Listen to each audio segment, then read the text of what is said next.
నువ్వే చెప్పరా. మగాడే గొప్పరా, ఎందుకంటే మగాడు ఎక్కడికి వెళ్ళినా ఎలా ఉన్నా బతికేస్తాడు. అయినా మగాడు ఏదనుకున్నా సాధించేస్తాడు. మగవాళ్ళు గొప్పవాళ్ళే, కానీ వాళ్ళని గొప్పవాళ్ళుగా తీర్చిదిద్దింది మాత్రం ఒక ఆడది.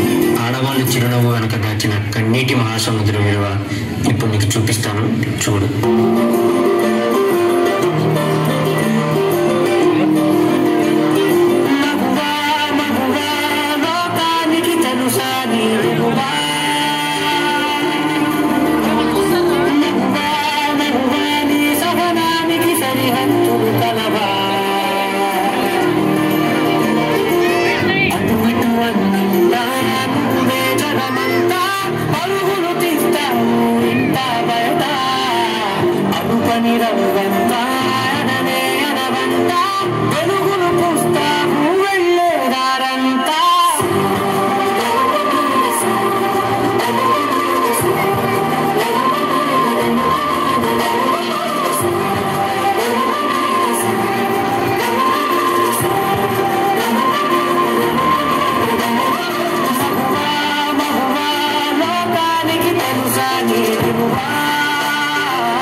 క్షణం ఆడది మీ కళ్ళ ముందు కనిపించకపోతే ఆకలైతుంది. అబ్బా, ఇప్పుడు ఈ బట్టలంతా ఉతికి ఇల్లంతా సదరాలా?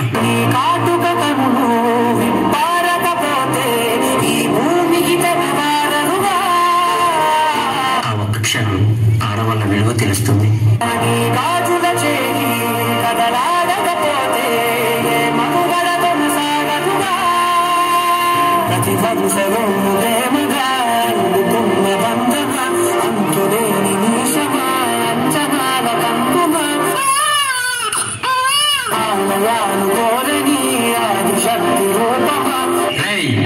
ఈసారి కూడా పనికి మళ్ళింది ఆడబిడ్డనే కంటే నా వంశం ఇక్కడితోనే ఆగిపోతుంది. ఈసారి మగబిడ్డను కనకపోతే నువ్వు వేరే పెళ్లి చేసుకుని నా వంశాన్ని నిలబెట్టాలి, అర్థమవుతుందా? మావయ్య, మీ ఇంటికి వారసుని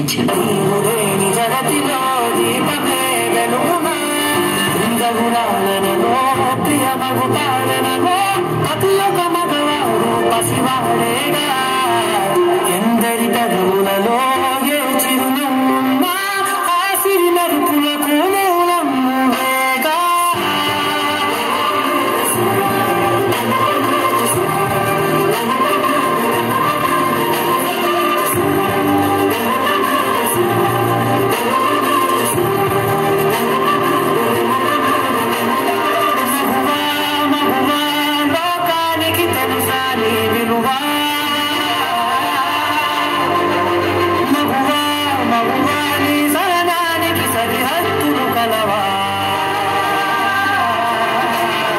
స్త్రీ తను మరో జన్మెత్తి మనకు జన్మనిస్తుంది.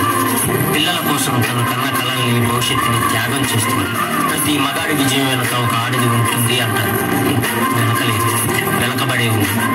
మనం కింద పడితే అమ్మా అంటారు. అలాంటి స్త్రీని పడేస్తూనే ఉన్నాం, అగాధాల్లోకి పడేస్తూనే ఉన్నాం. ప్రపంచం ఎన్ని సంఖ్యలు వేసినా తన ప్రపంచంలో తాను స్వేచ్ఛగా ఎగిరే పక్షే స్త్రీ. దయచేసి పంజరంలో బంధించకండి. అవును, మగవాళ్ళు గొప్పవాళ్ళే, కానీ స్త్రీని గౌరవించడంలోనే ఆ గొప్పతనం ఉంటుంది. Please respect women.